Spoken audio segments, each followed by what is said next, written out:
आज ही मेरे एग्ज़ाम्स ख़त्म हुए हैं और जैसे कि मैंने पिछले व्लॉग में मैंने बताया था कि मैं बाइक में जल्द ही मतलब गार्ड बिठाने वाला हूँ जो साइड से एक्स्ट्रा रहेगा, बड़ा रहेगा और उस पे एक रिव्यू दूँगा, ये भी मैंने बताया था। तो इसके लिए मैं अभी फिर से वीडियो रिकॉर्ड कर रहा हूँ सो दैट मैं इस गार्ड के ऊपर प्रॉपर एक रिव्यू दूँगा। और एक छोटा-सा सिनेमैटिक शॉट मैंने लिया है, वो एक अपलोड करूँगा। फर्स्ट टाइम मैंने वैसे रिकॉर्ड किया है, मेरे पास एक्चुअली गिम्बल था बट मैं कभी यूज़ नहीं किया, तो सोचा इस बार सिनेमैटिक शॉट लेंगे एक छोटा सा, तो छोटा सा मैंने ट्राई किया है, फर्स्ट टाइम है।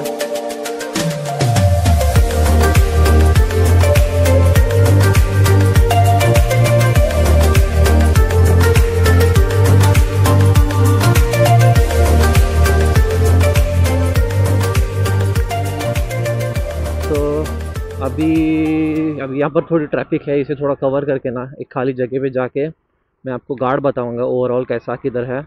गार्ड का जो कॉस्ट है ना, कॉस्ट मुझे पड़ा 4200 रुपीज़। बट 4200 के लिए ना वॉथ इट है, बट फिनिशिंग ना गार्ड की उतनी खास नहीं थी, क्योंकि अगर आप लोग ये जो राइट साइड वाला गार्ड है ना, इसे ध्यान से देखेंगे ना, ये थोड़ा सा बेंड है as compare to left side. तो वो एक चीज़, उसके अलावा ना मुझे अलग से स्पेसर्स बिठाने पड़े, स्पेसर उन लोगों ने साथ में नहीं दिए, मुझे अलग से लेना पड़ा स्पेसर। स्पेसर मतलब वो कुछ और नहीं, मतलब एक्टिवा में जो बैलेंस के लिए आगे के टायर में बुश आता है ना छोटा सा, वो मुझे डालना पड़ा स्पेस देने के लिए, क्योंकि इसका क्या है, एएस का ये थोड़ा बॉडी थोड़ा भार है ना। एक्चुअली एनएस में भी उतना ही है, बट इसका थोड़ा गैप देने के लिए ना मुझे जुगाड़ करना पड़ा। मैंने लोगों के भी वीडियोस देखे थे, उस पर उन लोगों ने क्या किया था कि उन लोगों को वो जो स्पेसर था वो फ्री में मिला था, इवन नट्स इसके साथ में बोल्ट्स और नट्स प्रोवाइड किए गए थे, बट इसे मैच नहीं कर रहा था। स्पेसर को अगर डाल के लगाएंगे ना तो फिट ही नहीं होता है, तो इवन मुझे नट्स भी सेपरेट लेने पड़े। तो ये एक जुगाड़ करना पड़ा था, तो मैंने ये परचेस किया था फ्लिपकार्ट से। फ्लिपकार्ट में बुराक बोल के कुछ ब्रांड का नाम है, तो उससे मैंने परचेस किया था। तो ये सब जुगाड़ करने के बाद फिटिंग हो गई थी, तो ये एक चीज़ का मुझे केयर लेना पड़ा था। इसके अलावा इसकी जो फिटिंग करने में ना, जैसे दिखने में इजी लगा था, लोगों ने मतलब वीडियोस में भी बताया कि ऐसे करेंगे ऐसे लगाएंगे हो जाएगा, बल्कि ऐसे कुछ नहीं था। मेहनत लगी, बहुत टाइम लगा बिठाने में, क्योंकि मैच नहीं हो रहा था।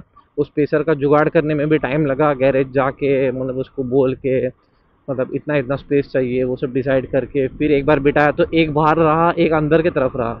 तो फिर उसको मतलब लेवल करने के लिए इधर स्पेसर के साथ में एक छोटा सा नट डाला, नट डाल के थोड़ा इसका साइज एडजस्ट करके फिर इसको इतना इतना बिठाया। अभी देखो, अगर ध्यान से ऐसे देखेंगे तो दोनों बैठा है प्रॉपरली, ऐसे दिखने में तो प्रॉपर ही दिखता है, बट क्या हुआ है कि ये साइड वाला ना आगे से अगर हम देखेंगे ना थोड़ा अंदर की तरफ बेंड है, तो वो एक प्रॉब्लम है। तो उतना मेजर नहीं है, माइनर है, बट 4200 का अगर आप लोग इन्वेस्टमेंट कर रहे हो तो ऑब्वियसली इतना तो हम एक्सपेक्ट करते हैं कि मतलब फिनिशिंग अच्छी रहेगी। एटलीस्ट फिनिशिंग का तो एक्सपेक्टेशन तो अच्छा रहता है ना, कि इतना बैंड आएगा और क्या एक्सपेक्ट करने का इन लोगों से। तो ये एक चीज़, और बैंड के अलावा मैंने जैसे कि मैंने आपको बताया कि स्पेसर, इन लोगों ने स्पेसर भी प्रोवाइड नहीं किया, तो ये भी एक चीज़ डिसअपॉइंट किया मुझे थोड़ा। तो ये दो चीज़ को अगर साइड में रखेंगे तो गार्ड परफेक्ट है, ओवरऑल सब कुछ अच्छा है। देखो, एक और गार्ड था, उसका भी कॉस्ट ऑलमोस्ट 4000 तक ही आ रहा था, वो ये वाला पार्ट आपको नहीं दे रहा था, तो बस वो नीचे का पार्ट था, तो वो भी अच्छा था गार्ड। बट क्या है कि इतना पैसा लगा ही रहे हैं, तो मैंने सोचा कि यही लेंगे, क्योंकि ये लेने का एक और रीज़न ये था कि इसे हम लोग जेरी कैंस भी लगा सकते हैं इन केस लॉन्ग राइड्स वगैरह जाएंगे, तो पेट्रोल वगैरह का प्रॉब्लम रहेगा ना। इसका देखो, इसका टैंक में कुछ 1.3 लीटर ही बैठता है, तो मतलब फॉर एग्जांपल यहाँ से अगर बेंगलोर जाएंगे ना तो फुल टैंक पे बेंगलोर नहीं जाती है, बेंगलोर इसके लिए मतलब गोवा से बेंगलोर, मैं हूँ गोवा में, तो गोवा से बेंगलोर जाएंगे तो फुल टैंक में नहीं जाती है, तो ऑन द वे जाके रिफिल करना पड़ता है। तो कभी कभी क्या होता है कि मैंने मेरी बाइक में नोटिस ये प्रॉब्लम किया है कि अभी ये जो वन दिखा रहा है, एक गाड़ी जो दिखा रही है पेट्रोल की, ये मतलब गाड़ी चलते रहेगी जब तक हम लोग चाबी ऑफ करके ऑन नहीं करेंगे ना, तब तक वो रीसेट नहीं होता है, मतलब वो कम नहीं होता है। मतलब जब हम लोग चाबी ऑन करते हैं तब जो रीडिंग लेता है उसी रीडिंग पे चलते रहता है। तो ये एक प्रॉब्लम मैंने नोटिस किया है इस बाइक में। तो मुझे लगता है मैन्युफैक्चरिंग डिफेक्ट होगा ये, उसके पेंडुलम का प्रॉब्लम नहीं है, क्योंकि चाबी ऑफ करने के बाद रीसेट होता है वो, या फिर मीटर का प्रॉब्लम रहेगा। मीटर मतलब शायद रीडिंग मतलब मेमोरी में जो स्टोर है वही दिखाता है। तो ये एक प्रॉब्लम है। अगर अब मैं नेक्स्ट टाइम जब लॉन्ग राइड करूँगा तब मैं आपको बताऊँगा ये चीज़, ये प्रॉब्लम के बारे में बताऊँगा। तो ये एक चीज़ मैंने फेस की है। इसके लिए क्या होता है कि और जेरी कैंस क्या है कि उसमें पेट्रोल वगैरह डालेंगे तो लॉन्ग राइड से actually jerry cans Ladakh ride में यूज़ करते हैं। इतना पैसा इन्वेस्ट कर रहे हैं तो क्यों ना ये भी ले साथ में, ये सोच के मैंने डायरेक्ट इसी को लिया।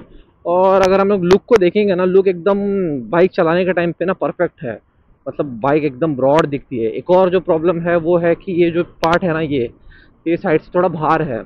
बाहर रहने से क्या होता है कि पहले मतलब छोटे रास्ते में हम लोग कट वट मार के जा सकते थे ट्रैफिक में भी। अब मतलब एक आदत पड़ी रहती है कि हाँ ऐसे कट मारा गया, बट अब थोड़ा ध्यान देना पड़ता है कि बाइक के इसको लेके कि मतलब लगेगी, साइड में लगेगी बोल के। तो ये एक चीज़ हो गया। उसके अलावा अगर हम लोग बाहर से देखेंगे ना सामने से, एक्चुअली वीडियो में उतना कुछ दिखाई नहीं देगा, बट रियलिटी में देखेंगे तो लुक ना एकदम बाइक ब्रॉड दिखती है, बहुत ब्रॉड दिखती है। बाइक का लुक ही चेंज हुआ है एकदम। तो ये एक चीज़ है।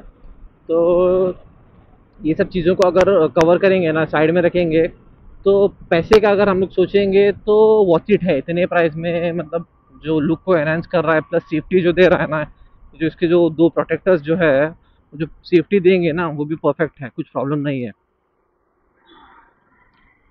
एक्चुअली मैं एक खाली लोकेशन ढूंढ रहा था जहाँ पर रुक के अच्छे से मतलब आपको बताऊंगा। और मैंने क्या किया है कि इसमें ना एक्स्ट्रा फॉग लाइट्स इंस्टॉल किए हैं। फॉग लाइट लगाने का रीज़न ये था कि मैंने मतलब मेरे पुराने वीडियोस में आपने देखा होगा कि मैं जब लॉन्ग राइड्स करता हूँ तो मतलब मुझे विजिबिलिटी के लिए बहुत प्रॉब्लम होती है। मतलब रास्ता क्लियर दिखाई नहीं देता है क्योंकि मेरी हेडलाइट्स बहुत वीक है। स्टॉक हेडलाइट्स है ना, इसके लिए मतलब। और क्या किया है कि मैंने स्टॉक हेडलाइट्स है इसलिए उसके अंदर कुछ मॉडिफिकेशंस, बल्ब वगैरह चेंज करने नहीं गया। इसका रीज़न ये भी है कि बल्ब वगैरह चेंज करने से उसमें डस्ट जाएगा। मतलब एक्टिवा में मैंने ऐसे किया था एक बार, फिर उसमें डस्ट जाने लगा, कुछ कुछ लफड़ा होने लगा, बारिश की वजह से मॉइस्चर होने लगा। तो इसके लिए मैंने हेडलाइट को हाथ नहीं लगाया, जब तक चलता है चलने दो। तो मैंने एक्सटर्नल फॉग लाइट्स लगाए हैं। फॉग लाइट का पोजीशन भी मुझे अच्छा लगा इन गार्ड के ऊपर। मैं बाइक साइड में रुका के आपको बताऊंगा आगे। और एक चीज़ जो मैंने लगाया है उसके अंदर वो बॉटल होल्डर है। बॉटल होल्डर इसलिए क्योंकि फॉर एग्जांपल शॉप पे गया, बार बार बैग क्या होता है कि बैग पीछे बांधी हुई रहती है, तो रुक के बार बार वो बैग को खोल के बॉटल काटने या बॉटल डालने में एक प्रॉब्लम रहती है। तो इसके लिए मैंने एक बॉटल होल्डर लगाया है। एक्चुअली वो मतलब इसका जो स्टॉक गार्ड थे ना उस पर भी मैंने लगाया था बॉटल होल्डर, बट क्या हो रहा था कि ना मतलब उसका पोजीशन करेक्ट नहीं था। तो और स्टॉक गार्ड में क्या था कि वो एक्चुअली राउंड रहता है ना, तो कुछ ज़्यादा लगाने वगाने नहीं मिलता।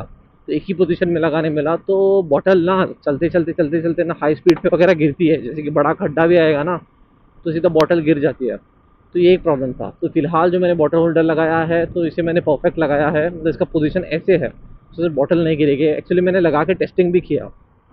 और क्या है कि गार्ड को बिठा के मुझे हो गए एटलीस्ट एक हफ्ता भर तो हो गया। एक्चुअली मेरे एग्ज़ाम चल रहे थे तो मैं वीडियो नहीं बनाया।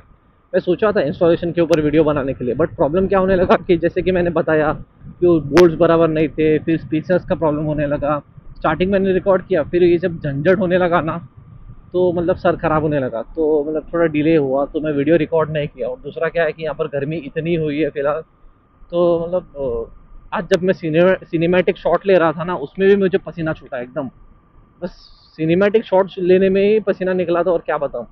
तो फिलहाल गोवा में गर्मी बहुत है, तो इन सब रीजंस की वजह से मैंने इंस्टॉलेशन के ऊपर वीडियो नहीं लिया। बट मैं आपको बताऊंगा कि मतलब कितने बोल्ट लगे, क्या कैसे लगा बोल के।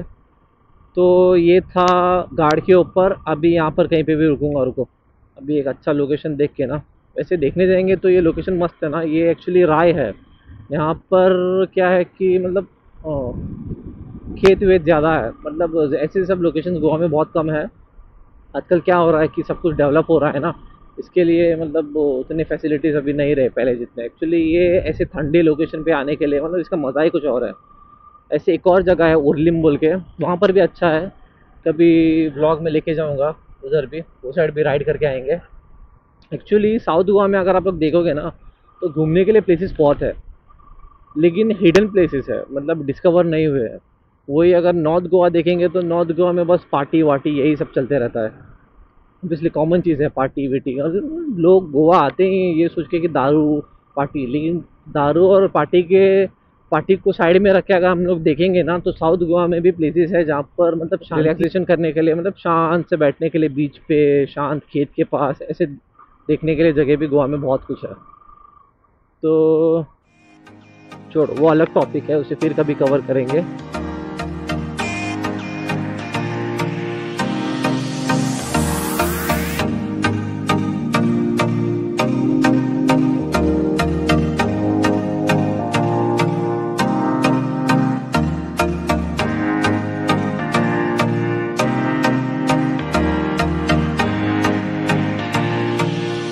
तो मैं गार्ड के बारे में बात कर रहा था। तो ये है बाइक का फ्रंट लुक। फ्रंट से अगर आप लोग ध्यान से देखेंगे ना, तो साइड से थोड़ा बाहर आया है, क्योंकि ये जो साइड से जो प्रोटेक्टर्स है ना, ये थोड़े बाहर है, तो इसका एक थोड़ा ध्यान देना पड़ता है। लेकिन अगर आप लोग रियलिटी में देखोगे ना, कि बाइक एक्चुअली ब्रॉड हो गई है। वैसे अगर हम लोग देखेंगे, पहले वाली बाइक पहले नीचे से ना पतली थी, अब ना ऐसे बॉक्स टाइप हुई है। दिखने में थोड़ा बकवास दिखता है, बट बाइक ब्रॉड दिखती है, मतलब बाइक पहचाने नहीं जाती कि कौन सी बाइक है। सबसे पहले वो चीज़। दूसरा जो है वो हमारा इसके साथ में है, ये जो फॉग लाइट्स है ना, ये मुझे कुछ 400 रुपीज़ में 2 मिले। तो मैंने ये आउल शेप वाले है, इसके अंदर 2 कलर है, एक वाइट है और एक येलो। तो मैंने वो इंस्टॉल किया, और एक ब्लिंकर भी है। तो इसके मुझे कितना पड़ा, इसका कुछ 400 पड़ा था। तो गार्ड में जो मैंने मॉडिफिकेशन किए हैं वो है ये 2 फॉग लाइट्स। इसके अलावा मैंने यहाँ पर एक बॉटल होल्डर को भी लगाया है, जैसे कि मैंने वीडियो में बताया था। ये एक्चुअली साइकिल के लिए आता है बॉटल होल्डर, बट मैंने बाइक में थोड़ा जुगाड़ करके, मतलब यहाँ पर उसको बस लगाना है और टाइट करना है। तो ये बॉटल होल्डर को मैंने लगाया है, सो दैट ये यहाँ पर परफेक्टली ना बॉटल को होल्ड करेगा।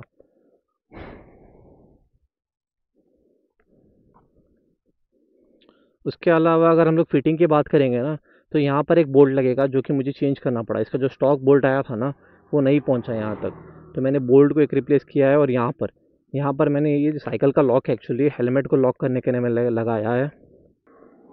और यहाँ पर ये जो बोल्ट्स है ना, यहाँ पर ये आप देख सकते हो बोल्ट। तो ये बोल्ट, और इधर स्पेसर है, और एक यहाँ पर एक नट है थोड़ा गैप देने के लिए। तो मैंने ये नट को लगाया है, सो दैट ये बोल्ट लगे। तो ऐसे जुगाड़ करके ना मैंने ये गार्ड को फिट किया। और रोप है ये रस्सी, वो जो नॉर्मल आती है ना, फ्लिपकार्ट पे कुछ 150 में कुछ पड़ी थी ये रस्सी। तो ये साइड में आधी बांधी है और आधा वो साइड में बांधा है, सेम ऐसे ही। तो ये एक मॉडिफिकेशन मैंने किया है, मॉडिफिकेशन नहीं, बस एक जुगाड़ किया है। तो इसके अलावा और कुछ नहीं। गार्ड वैसे देखेंगे तो परफेक्ट है। इवन फिटिंग में भी आप अगर देखोगे, सिटिंग में ये यहाँ पर कुछ लोग बोलते हैं कि ये अदलता है, मतलब घुटने को लगता है। बट मुझे ऐसी कुछ भी प्रॉब्लम नहीं है। तो मेरे घुटने को जो है ये नहीं लग रहा है। स्पेस भी परफेक्ट है, सिटिंग पोजीशन भी परफेक्ट है, गार्ड अपनी जगह पे सही है, मैं भी अपनी जगह पे सही हूँ, सब कुछ परफेक्ट है। लेकिन जो मैं जेरी कैंस की जो बात कर रहा था, वो जेरी कैन लगेगा यहाँ पर, इस एरिया में ना वो जेरी कैन लगेगा। तो एक्चुअली एक और जो गार्ड था, वो जो मैंने बताया था, वो यहाँ पर इतना आता है। तो मैं सोचा कि इतने पैसे लगा ही रहे हैं, तो ये भी ले लेंगे, पूरा आ जाएगा, सोच के मैंने ये लिया था। तो अगर आप में से किसी का कुछ प्लान है ये गार्ड लेने का, तो बिना टेंशन के आप आराम से गार्ड को ले सकते हो। और मैं फॉग लाइट का अगर आपको रिव्यू दूँ, तो ये है फॉग लाइट का फोकस। एक मिनट, लोग हैं यहाँ पर, मतलब अच्छा नहीं लगता ऐसे, क्योंकि आँख पे भी पड़ेगा ना लाइट। तो ये है फॉग लाइट का, सॉरी इधर है बटन, ये है फॉग लाइट का फोकस। ये है हमारा ब्लिंकर, जिसमें येलो और वाइट दोनों लग रहे हैं। और अब ये है हमारा ओनली येलो, और ये है हमारा येलो एंड वाइट दोनों मिक्स, दोनों चल रहे हैं। और ये है सिंगल वाइट, सिर्फ वाइट चल रहा है। तो ऐसे टोटल 3 या 4 कुछ फॉर्मेट्स है इसके अंदर, अलग अलग टोन में।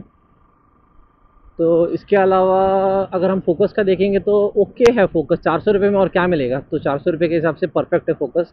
तो फ़िलहाल ये राइड में देखेंगे, इसके बाद हम डिसाइड करेंगे कि क्या करना है, मतलब फॉग लाइट्स को चेंज करना है या जो भी करना है जुगाड़, उसके बारे में नेक्स्ट राइड में बताऊंगा। एक्चुअली मैं अभी फ़िलहाल एग्ज़ाम्स ख़त्म हुए हैं ना, तो अभी मैं ट्राई करूंगा कि यूट्यूब पे एक्टिव रहूं, कंटिन्यूस आप लोगों को वीडियोस अपलोड करते रहूं।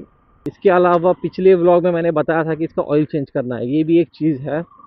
तो मे बी ऑयल चेंज के ऊपर आपको वीडियो मिल सकता है, नहीं भी मिल सकता है, क्योंकि ऑयल चेंज है ना, मैंने ऑलरेडी पल्सर के एक पल्सर के ऊपर डिटेल वीडियो बनाया है कि इसका ऑयल चेंज कैसे करते हैं। तो देखेंगे एज पर सिचुएशन क्या होता है। तो जो भी है मैं आपको अपडेट करते रहूँगा। तो जो भी है दोस्तों, मिलता हूँ मैं आपको अगली वीडियो में। अगर आपने मेरे चैनल को लाइक और सब्सक्राइब नहीं किया है तो प्लीज़ सब्सक्राइब कर लो और मेरे वीडियो को लाइक कर लो, और मैं ऐसे वीडियोस लाते रहूँगा और ट्राई करूँगा कि अभी से थोड़ा यूट्यूब पे थोड़ा एक्टिव रहूँ, क्योंकि अभी थोड़ा हॉलीडेज़ चल रहे हैं। तो जो भी पॉसिबल होगा मैं करूँगा।